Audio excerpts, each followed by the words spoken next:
দেরি করে ইফতার করা নিষিদ্ধ। আজানের জন্য বসে থাকবেন না, সময় দেখবেন। স্থানীয় সময় যখন সূর্যাস্ত হওয়া মাত্রই বিসমিল্লাহ, খেজুর খেয়ে ফেলবো। পারবেন তো? নাকি দেরি করবেন? ইহুদিরা দেরি করে ইফতার করে। লা ইয়াজালুন নাসু আলা খাইরিন মা আজ্জালুল ফিতরা। বিশ্বনবী বলেছেন, এই উম্মত যতদিন আগে আগে ইফতার করবে, এই উম্মতের কপাল থেকে কল্যাণ কেউ ছিনিয়ে নিতে পারবে না। চিল্লায় বলেন ঠিক কি না?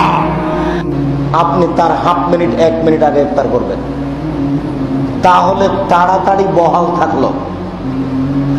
আর যদি 3 মিনিট 4 মিনিট 2 মিনিট দেরিতে করেন, তখন আল্লাহ নবী বলেছেন ইহুদি খ্রিস্টান দেরিতে ইফতার করে। হাফ মিনিট আগে হয়ে যাক, পিছে যাবেন না। 1 মিনিট আগে হয়ে যাক, পিছে যাবেন না। ওই সতর্কতা মানে ইহুদি, ওই সতর্কতা মানে ওই আচরণ খ্রিস্টানের।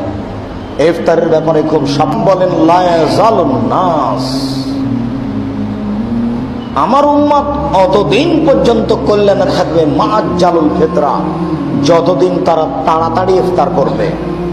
1 2 লা ইয়াজালুদ্দিন জাহিরান মা আজ্জালুল ফিতরা, দিন ধর্ম জয়ী থাকবে যতদিন মানুষ তাড়াতাড়ি ইফতার করবে।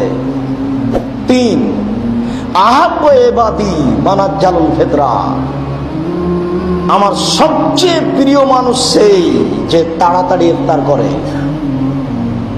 আল্লাহ তাআলা বলেন, আমার প্রিয় বান্দা সেই যে তাড়াতাড়ি ইফতার করে।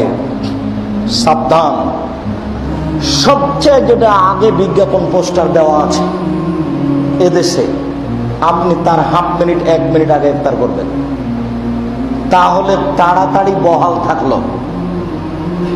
আর যদি 3 মিনিট 4 মিনিট 2 মিনিট দেরিতে করেন, তখন আল্লাহ নবী বলেছেন ইহুদি খ্রিস্টান দেরিতে ইফতার করে।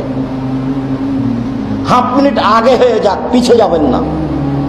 1 মিনিট আগে হয়ে যাক, পিছে যাবেন না। ওই সতর্কতা মানে ইহুদি, ওই সতর্কতা মানে ওই আচরণ খ্রিস্টানের। ইফতারের ব্যাপারে খুব সাবধান থাকবেন। আগে থাকবেন, পিছে থাকবেন না। হাফ মিনিট আগে হয়ে যাক, 1 মিনিট আগে হয়ে যাক।